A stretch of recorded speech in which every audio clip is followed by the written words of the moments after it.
Welcome to Nerd Heaven. I'm Adam David Collins, the author of Jewel of the Stars, and I am a nerd. This is episode 68 of the podcast. Today we're talking about the Stargate Universe episode, Incursion Part One. The description on Gateworld reads, "The Lucian Alliance manages to board Destiny, taking several crew members hostage in a bid to wrestle control of the ship." This episode was written by Joseph Malozzi and Paul Mully. It was directed by Andy Makita, and it first aired on the 4th of July 2010. We begin with the Battle of the Orders. Camille orders Brody to let the atmosphere back in, otherwise he's just participating in the death of both Telford and Rush. Young tells him to disregard what Camille says, which he does. When Telford starts gasping, Scott says, "You've made your point." But Young says he's not trying to make a point. The air is evacuated. Telford gasps until he can't gasp anymore. Camille is horrified. Young has just killed him. Scott is pretty horrified as well. Greer just watches on, stony-faced, clearly hiding a lot of emotions. After a moment that must feel like an eternity, Young orders Brody to open the door. Young rushes in and performs CPR, clearly hoping desperately to revive Telford. When he does fortunately wake up, he gasps out, "They're coming." So what are we to take from all of this? It seems that Young was hoping that a near-death experience would flush out the Goa'uld brainwashing and restore Telford to his right mind. That's what appears to have happened. But he could have shared that with the group. He should have shared that with the group. In the military hierarchy, there are times when soldiers have to be expected to follow difficult orders even when they don't understand them. That's part of military life. But I doubt that kind of thing extended to this apparent willful murder of Telford. Even if he just said, "I have a plan here, trust me," he's lucky that Scott didn't mutiny over what would have reasonably been assumed to be an illegal order. But I'm no expert on the military, so maybe there are things at play here that I don't understand. But Brody and Camille are not military, and like it or not, they're involved. Brody is the one being asked to push the button. Camille is right when she says that Young is making him an accessory to murder. And sometimes civilians just need a little more context. Brody is not sworn to obey orders from an officer. Young is really lucky that Brody didn't cave and open the door. He's really lucky that Eli didn't intervene. I know it adds some dramatic tension, but I really feel that Young should have explained himself at least a little. Because what we get here is basically cheap tension. The character is holding back from putting a stop to this for no other reason than because the script says they don't. The mind control technology we're probably talking about here is the Nishtar, a biological compound used to influence and control people. The hold of Nishtar on a person can be broken with severe electric shock, like a blast from a Zatnicatel. That shock kills the Nishtar organism. It's reasonable to assume that starving a body of oxygen and putting it into clinical death might also be enough to kill the Nishtar, and both Scott and Greer would have known all about this. It's probably one of the reasons they took no action. They figured out what Young was trying to do. So why didn't Scott try to reassure Camille and Brody, if that's the case? And why didn't they try the traditional electric shock, which is a proven cure? There must be some ways on this ship to generate an electrical charge. The danger to the body can't be any more than starving it of oxygen until it's technically dead. Young says his method has been done before, and I assume by this he's referring to the time that Teal'c was brainwashed by Apophis, and Bra'tac had to remove his symbiote to put him near death. Scott actually confronts Young about this. "If I'd known what you were doing and why, I would have backed you up fully." Young's response, "So you'll only obey orders when you understand them?" And Young has a good point here. In a military structure, you have to have obedience. Sometimes the CO can't explain everything, but they still need to have their orders followed. But as I've said, I think that this is a unique situation. I mean, military officers are also expected to question immoral orders, and Young gave Scott every reason to question his orders in this case. Young says he kept Scott in the dark so as to keep Scott out of it. And that's not a bad reason. But it wouldn't have worked if Scott chose to mutiny over it. But again, I think it all comes down to the fact that the writers wanted something more dramatic. And it was dramatic. Anyway, now they know. The Lucian Alliance are on their way. They're going to try to dial into Destiny from the Icarus-type planet. Telford has the coordinates, which Young passes on to Jack. And I was right, Sam does appear in this episode. Jack is sending the USS Hammond to the Icarus planet to try and stop the Lucian Alliance.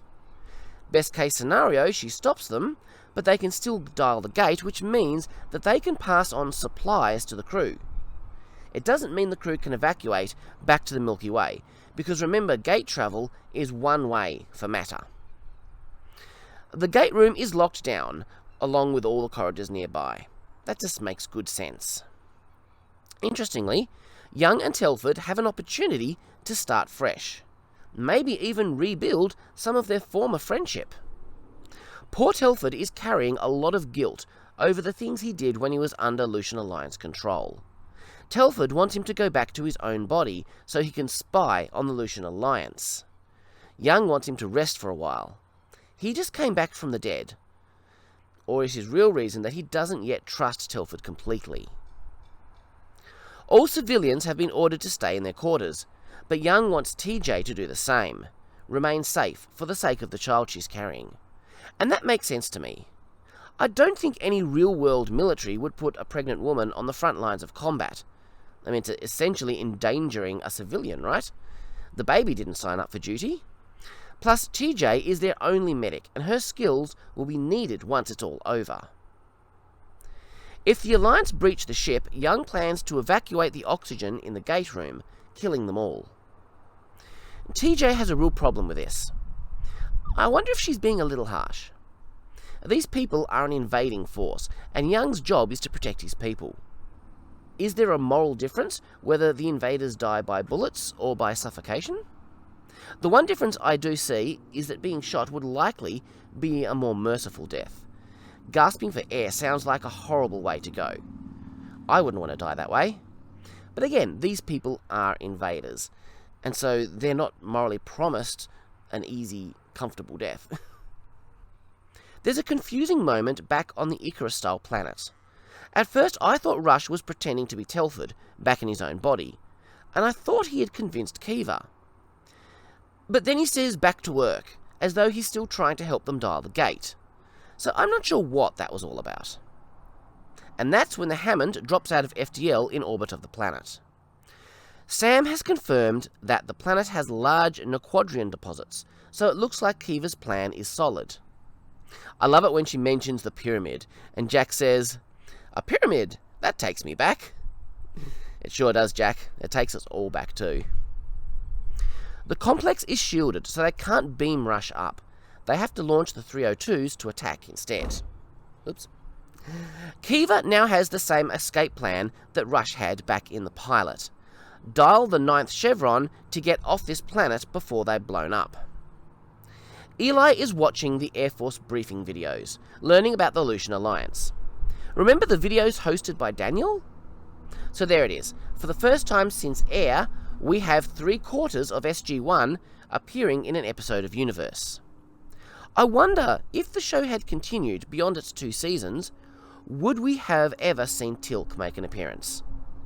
It would have been harder to work him naturally into the story, but who knows?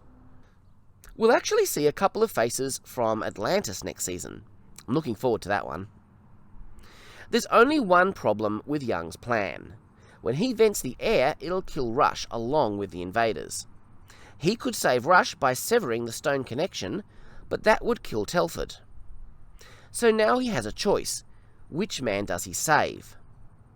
But Young doesn't know for sure that Rush is coming through the gate, so he is blessedly more ignorant than we are.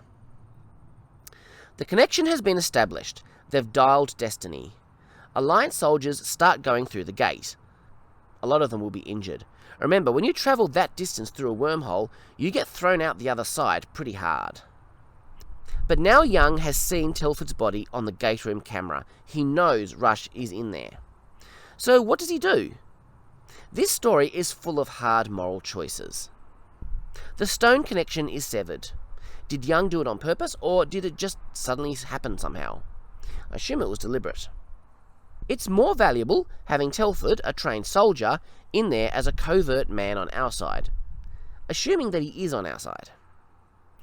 And speaking of hard choices, Sam has to leave a couple of 302s behind when she jumps out of the system.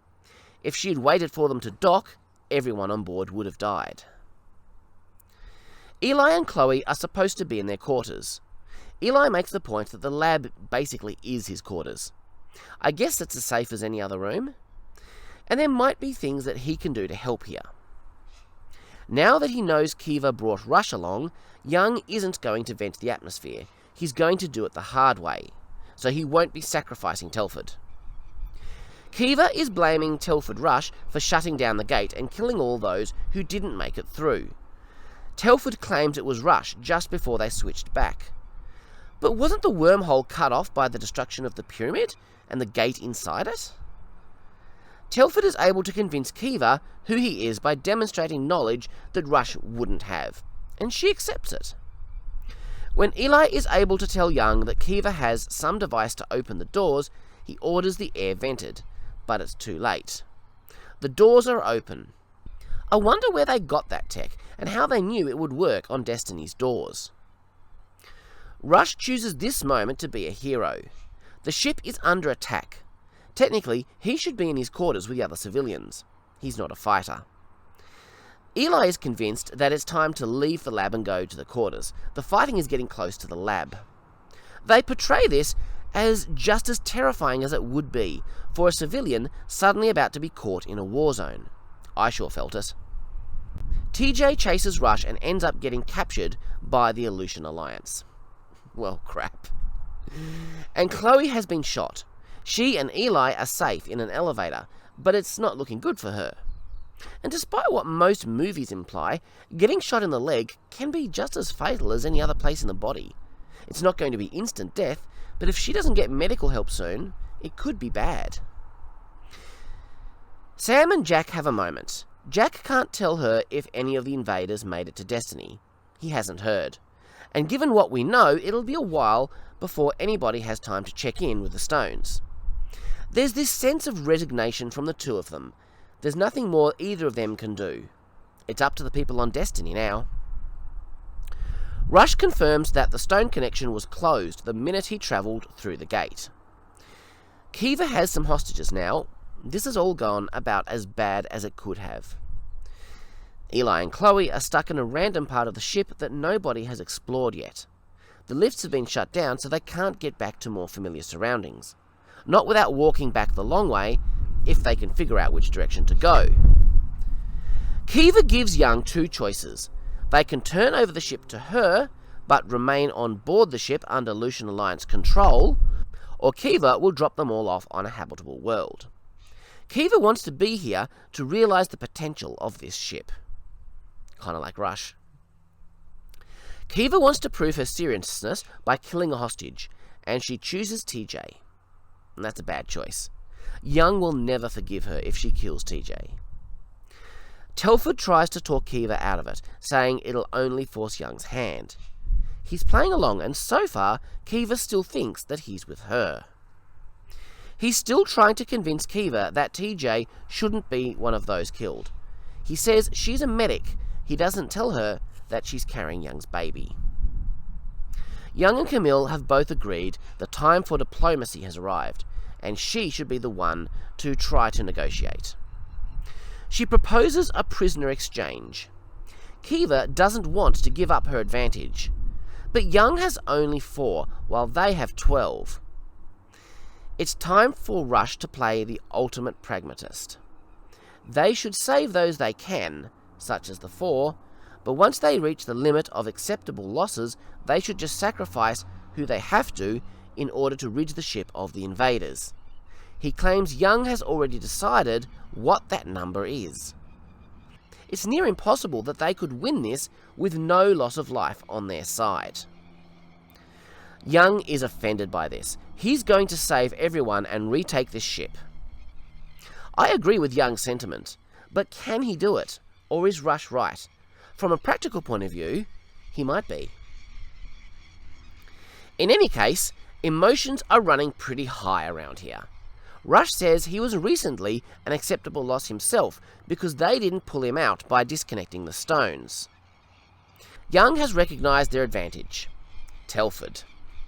Kiva has accepted Telford as one of them. Sooner or later, he'll make his move.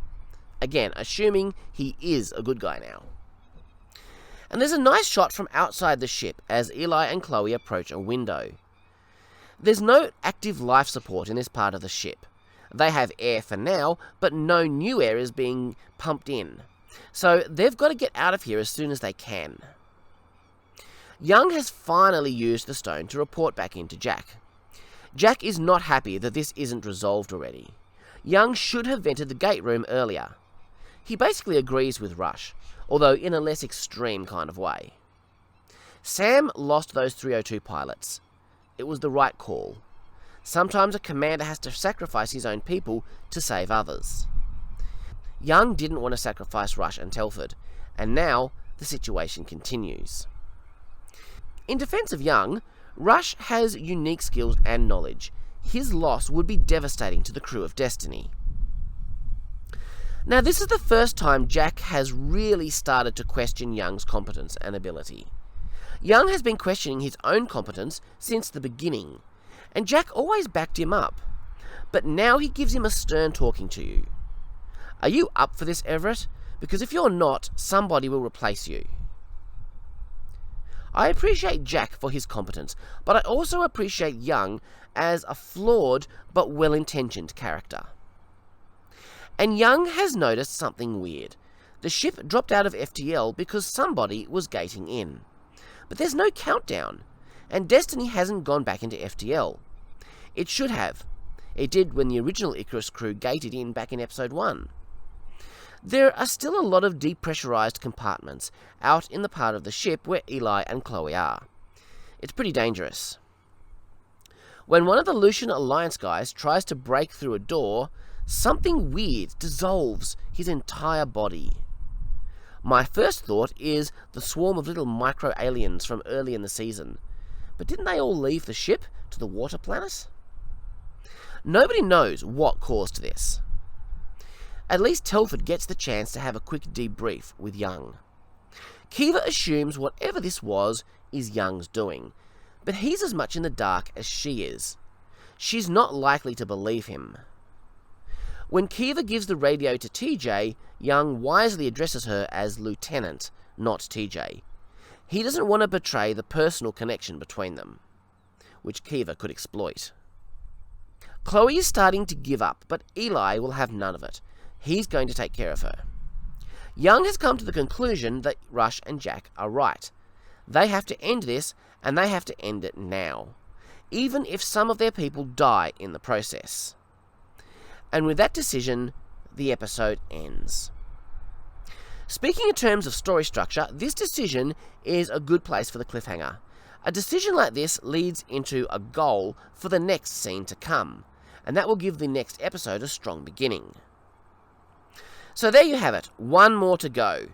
The Stargate franchise has gotten pretty good at building up to these big season finale moments, taking multiple episodes to reach that point.